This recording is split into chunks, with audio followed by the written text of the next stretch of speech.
Welcome everyone. ITI training officer TO का जो exam होने वाला है आपका मैथ ड्राइंग ट्रेड के अंतर्गत, मैं ड्राइंग के ऊपर 7 लेक्चर पहले ही बना चुका हूं। तो यदि आप वो लेक्चर देखना चाहते हैं तो इस वीडियो के डिस्क्रिप्शन में मैं लिंक दे दूंगा, तो वहां से आप लेक्चर देख सकते हैं। उन सभी लेक्चरों में मैंने बेसिक से लेकर जो ड्राइंग का आपका है पूरा पार्ट कराया हुआ है, और उसके बाद मैंने ऑब्जेक्टिव क्वेश्चन भी हर लेक्चर में कराए हुए हैं, तो आप वो देख सकते हैं। मटेरियल साइंस जो टॉपिक आपका सिलेबस दिया हुआ है पीवी ने सिलेबस के अकॉर्डिंग, उसमें मटेरियल साइंस टॉपिक है, तो इस पे आधारित आज हम ऑब्जेक्टिव क्वेश्चन आंसर करेंगे। चलिए वीडियो को स्टार्ट करते हैं। पहला क्वेश्चन है, इनमें से किस धातु में प्रमुख सामग्री के रूप में लोहा होता है? ऑप्शन है आपका पीतल धातु, कांसा धातु, जिंक धातु और लोह धातु। तो आपको बताना है इस चार में से कि किस धातु में प्रमुख सामग्री के रूप में लोहा होता है। Which metal contain iron as a major content? तो इसका राइट आंसर हो जाएगा आपका फेरस मेटल यानी कि लोह धातु। अगला क्वेश्चन है, उस धातु का नाम क्या है जिसमें लोहा नहीं होता?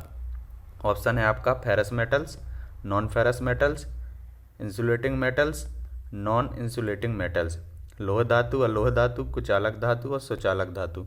तो इसका राइट आंसर हो जाएगा आपका, पूछा हुआ है उस धातु का नाम बताना है जिसमें लोहा नहीं है, तो अलोह धातु, non ferrous metal. Option number B आपका राइट हो जाएगा। ये मटेरियल साइंस यानी कि जो आपकी धातुएं हैं उनके क्या उपयोग हैं, उनकी क्या प्रॉपर्टीज़ हैं, इसके अंतर्गत ये सारे के सारे ऑब्जेक्ट हैं। तो इस वीडियो को आपको एंड तक देखना है।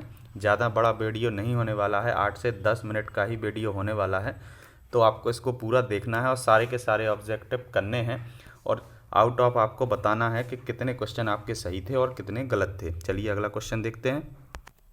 अगला क्वेश्चन है, इनमें से अधातु कौन सी है? आपको बताना है कौन सा नॉन मेटल है। पहला ऑप्शन है पारा, ये आपका धातु होता है। ग्रेफाइट, ये आपका धातु नहीं होता है। पीतल आपका धातु होता है और लोहा भी आपका धातु होता है। तो ऑप्शन नंबर बी आपका राइट हो जाएगा। ग्रेफाइट क्या है?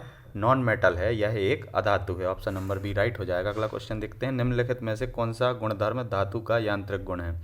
Which one of following properties is the mechanical properties of metal?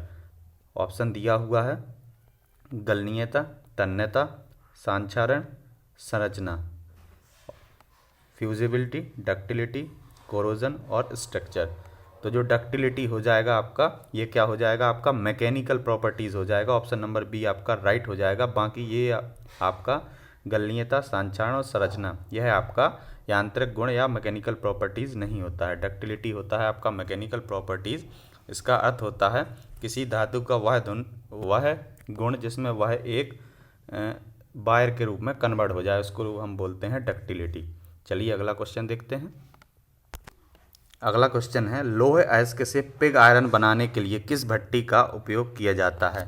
जो लौह अयस्क हैं वो हमें कहाँ से? ज़मीन से प्राप्त होते हैं, मृदा से। तो आपको बताना है लौह अयस्क से जब हम पिग आयरन बनाते हैं तो किस भट्टी का उपयोग करते हैं? रेवर भट्टी का, रेवर बैटरी, इलेक्ट्रिक भट्टी, ब्लास्ट भट्टी और कपोला फर्नेस। तो आपको बताना है कौन सी भट्टी का हम उपयोग करेंगे। तो जो आपका ब्लास्ट फर्नेस होता है, ऑप्शन नंबर सी इसका राइट हो जाएगा। लौह अयस्क को जब हम पिग आयरन बनाते हैं तो हम ब्लास्ट फर्नेस यानी कि ब्लास्ट भट्टी का उपयोग करते हैं। ऑप्शन नंबर आपका सी ब्लास्ट फर्नेस राइट हो जाएगा। अगला क्वेश्चन देखते हैं, एल्यूमिनियम का अयस्क कौन सा है? आपको बताना है एल्यूमिनियम का अयस्क कौन सा है। ऑप्शन दिया हुआ है हेमेटाइट, बॉक्साइट, मेलेनाइट और फेराइट। तो जो एल्यूमिनियम का अयस्क होता है वो होता है आपका बॉक्साइट। ऑप्शन नंबर बी आपका राइट हो जाएगा। अगला क्वेश्चन, स्विच बनाने के लिए किस कुचालक सामग्री का उपयोग किया जाता है? सबसे पहले आपको ये याद रखना है कि आप जब इलेक्ट्रिक स्विच वगैरह जो भी हम बनाते हैं वो हम विद्युत धारा से बचने के लिए बनाते हैं, तो उसमें हम कुचालक सामग्री का उपयोग करते हैं। तो आपको बताना है कि जो स्विच हम बनाते हैं उसमें किस प्रकार की कुचालक सामग्री का हम उपयोग करते हैं। तो ऑप्शन दिया हुआ है आपको पोरसलीन, पीवीसी, बेकेलाइट और इबोनाइट। तो इसका जो राइट आंसर हो जाएगा आपका बेकेलाइट।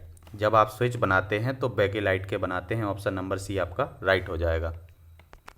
अब ये जो 75 क्वेश्चन हैं आपका, आप किसी भी ट्रेड का प्रिपरेशन कर रहे हो उससे होने वाले हैं, और जो 25 क्वेश्चन होने वाले हैं आपके वो होने वाले हैं विज्ञान, गणित, सामान्य ज्ञान, तार्किक ज्ञान और बेसिक कंप्यूटर ज्ञान। चाहे आप किसी भी जो है ट्रेड का प्रिपरेशन कर रहे हों, तो सेम इसी पैटर्न पर आधारित मैं ये प्रैक्टिस सेट भी बनाता हूँ। तो इस वीडियो के डिस्क्रिप्शन में मैं लिंक दे दूंगा, तो वहाँ से आप ये प्रैक्टिस सेट देख सकते हैं, जिसमें सेम वही पैटर्न वही सब्जेक्ट सारे के सारे इस जो है प्रैक्टिस सेट में मैंने रखे हुए हैं। तो इस प्रैक्टिस सेट को देकर आप अपना प्रिपरेशन चेक कर सकते हैं और ये प्रैक्टिस सेट आपको बहुत हेल्पफुल होगा। और अभी तक यदि आपने हमारे चैनल को सब्सक्राइब नहीं किया है एग्ज़ाम रेडियस को, तो एग्ज़ाम रेडियस चैनल को आपको सब्सक्राइब कर लेना है और बेल आइकन को भी प्रेस कर लेना है, जिससे जो भी वीडियो मैं अपलोड करता हूं तो उसका नोटिफिकेशन आपको मिलता रहे। चलिए वीडियो में आगे बढ़ते हैं। अगला क्वेश्चन है, प्रतिरोधक का वह गुण क्या है जो उच्च वोल्टेज के आने पर टूटना चाहिए या पंचर होना चाहिए। आपने देखा होगा जब कभी ज़्यादा वोल्टेज आ जाता है तो जो फ्यूज लगा होता है वो हमारी सेफ्टी के लिए लगा होता है, जो उपकरण हम घर पर यूज़ करते हैं, तो वो क्या हो जाता है, फ्यूज़ हो जाता है और उसी को हम बोलते हैं टूट जाना या पंचर हो जाना। तो बताना है कि वह उसका गुण क्या होता है, क्यों वो क्या हो जाता है, फ्यूज़ हो जाता है या पंचर हो जाता है, या प्रश्न में दिया हुआ है टूट जाना चाहिए। तो ऑप्शन है आपका परावैद्युत समार्थ, विशिष्ट प्रतिरोध, यांत्रिक समार्थ, गैर अवशोषण। तो इसका राइट आंसर आपका हो जाएगा डाई इलेक्ट्रिक स्ट्रेंथ, परावैद्युत समार्थ। यही आपका राइट हो जाएगा। जब वह टूट जाता है तो उसका गुण होता है वो आपका होता है डाई इलेक्ट्रिक स्ट्रेंथ। अगला क्वेश्चन देखते हैं, किस मिश्र इस्पात का उपयोग कीमती उपकरण बनाने के लिए किया जाता है। जो आप कीमती उपकरण बनाते हो तो वह किस मिश्र उस इस्पात के बनाते हो। ऑप्शन दिया हुआ है सिलिकॉन इस्पात, मैग्नीज इस्पात, इनबार इस्पात और बेडेनियम इस्पात। तो आपको याद रखना है जब भी आप कीमती उपकरण बनाएंगे तो उसमें हम उपयोग करते हैं इनबार इस्पात, यानी कि इनबार स्टील। ऑप्शन नंबर सी आपका राइट हो जाएगा। अगला क्वेश्चन देखते हैं, रेती और कोल्ड छेनी बनाने के लिए किस इस्पात का उपयोग किया जाता है। तो जो रेती और छेनी होती है उसमें किस प्रकार के इस्पात का या किस प्रकार की स्टील का हम उपयोग करते हैं हमें बताना है। निम्न कार्बन स्टील, मध्यम कार्बन स्टील, उच्च कार्बन स्टील या ये सभी।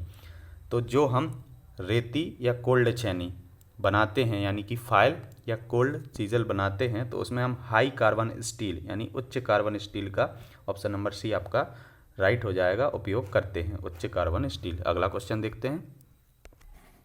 आपको सारे के सारे ऑब्जेक्टिव क्वेश्चन देखने हैं और कमेंट बॉक्स में बताना है कि कितने आपने सही किए हैं।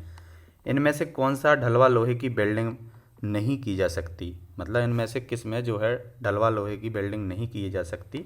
तो ऑप्शन है आपका grey cast iron, white cast iron, malleable cast iron या नोडुलर कास्ट आयरन। हिंदी में बोले तो धसूर ढलवा लोहा, सफ़ेद ढलवा लोहा, पिटवा ढलवा लोहा और गांठदार ढलवा लोहा। तो जो वाइट कास्ट आयरन होता है उसमें हम वेल्डिंग नहीं कर सकते हैं, तो ऑप्शन नंबर बी आपका राइट हो जाएगा, सफ़ेद ढलवा लोहा यानी कि वाइट कास्ट आयरन। अगला क्वेश्चन देखते हैं, इनमें से किस धातु को फॉर्ज नहीं किया जा सकता। फॉर्जिंग किस पर नहीं की जा सकती है, मिश्र इस्पात, हल्के इस्पात, इस्पात या ढलवा लोहा। तो जो कास्ट आयरन होता है आपका ढलवा लोहा, इस पर हम फॉर्जिंग नहीं कर सकते हैं, फॉर्ज नहीं कर सकते हैं, तो कास्ट आयरन इसका राइट हो जाएगा। अगला क्वेश्चन देखते हैं, मशीनरी भागों की ढलाई बनाने के लिए किस धातु का व्यापक रूप से उपयोग किया जाता है। तो ऑप्शन है आपके धसूर ढलवा लोहा, सफ़ेद ढलवा लोहा, पिटवा ढलवा लोहा या लोहा। तो जो मशीनी भागों की ढलाई होती है या कास्टिंग होती है मशीनरी पार्ट की, उसमें हम ग्रे कास्ट आयरन या धसूर ढलवा लोहा का उपयोग करते हैं। ऑप्शन नंबर ए आपका राइट हो जाएगा। अगला क्वेश्चन देखते हैं। अगला क्वेश्चन है, धातु का कौन सा गुण फॉर्मेशन के स्थायी विरूपण के गठन में सक्षम होती है। Which property of material enable to formation of permanent deformation without fracture. तो आपको बताना है परमानेंट डिफॉर्मेशन होता है और फ्रैक्चर नहीं आता है, उस प्रॉपर्टी का आपको नाम बताना है। तो ऑप्शन दिया हुआ है इलास्टिसिटी, प्लास्टिसिटी, डक्टिलिटी और ब्रिटलनेस।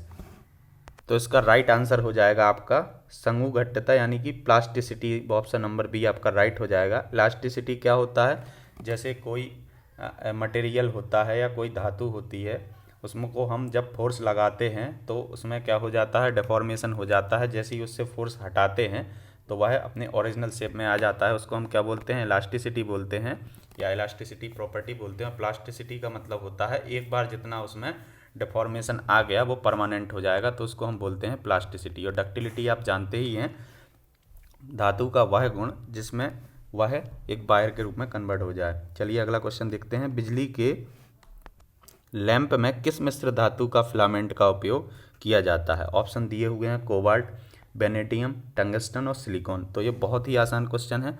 जो आपका बिजली का लैंप होता है उसमें हम उपयोग करते हैं टंगस्टन का। ऑप्शन नंबर सी आपका राइट हो जाएगा। अगला क्वेश्चन देखते हैं। जो फिलामेंट बना होता है वो टंगस्टन का बना होता है, आपको याद रखना है। What metal contained in brass alloy? पीतल में कौन सी मिश्र धातु होती है? तांबा एल्यूमिनियम, तांबा सीसा, तांबा जिंक, तांबा टिन। आपको बताना है, तो ऑप्शन नंबर सी आपका राइट हो जाएगा। इसमें होता है आपका तांबा और जिंक, यानी कि copper and zinc. Option number C right है। अगला क्वेश्चन देखते हैं। इनमें से भंगुर धातु कौन सी है? Which is brittle metal? तो ऑप्शन दिया हुआ है कच्चा लोहा, इस्पात, नरम इस्पात या मिश्र धातु इस्पात। तो जो आपका कास्ट आयरन होता है वो ब्रिटल मेटल होता है। ऑप्शन नंबर ए आपका राइट हो जाएगा। अगला क्वेश्चन देखते हैं। धातु का कौन सा यांत्रिक गुण एक काटने के उपकरण में लोचदार विरूपण के लिए प्रतिरोध प्रदान करती है? Which mechanical property of metal offer resistance to elastic deformation in a cutting tool? तो आपको बताना है तन्यता, आघात वर्धनीयता, कठोरता या चिमड़पन, डक्टिलिटी, मेलायबिलिटी, हार्डनेस और टफनेस। इस क्वेश्चन का आंसर आपको कमेंट बॉक्स में बताना है। साथ ही साथ आपको बताना है कि आपने कितने नंबर या कितने सही क्वेश्चन इस वीडियो में किए हुए हैं। यहाँ पर ये मटेरियल साइंस का जो आपका टॉपिक था, सारे के सारे ऑब्जेक्ट जो मैंने कराए हैं ये समाप्त होते हैं। मिलते हैं नेक्स्ट वीडियो में। यदि आपने अभी तक चैनल को सब्सक्राइब नहीं किया है तो चैनल को सब्सक्राइब कर लेना है और इस क्वेश्चन का आंसर ज़रूर आपको कमेंट बॉक्स में बताना है। Thanks for watching.